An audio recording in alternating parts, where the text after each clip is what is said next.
এইখনেই আমাৰ ভৱিষ্যতৰ অসম, যিখন অসমত মাটি বাৰীৰ কাৰণে ভায়েক ককায়েকৰ মাজত কাজিয়া নালাগে।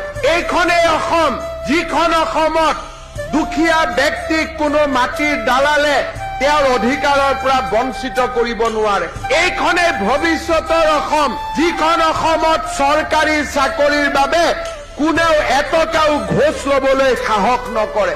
এইখনেই ভৱিষ্যতৰ অসম, যিখন অসমত ড্ৰাইভিং লাইচেন্স লবৰ কাৰণে দ্বিতীয় অফিচত এটকাও ঘোষ দিব নালাগে। এইখনেই অসম, যিখন অসমত ব্ৰহ্মপুত্ৰৰ ওপৰত প্ৰতি বছৰে এখনকৈ নতুন দলং নিৰ্মাণ হ'ব পাৰে।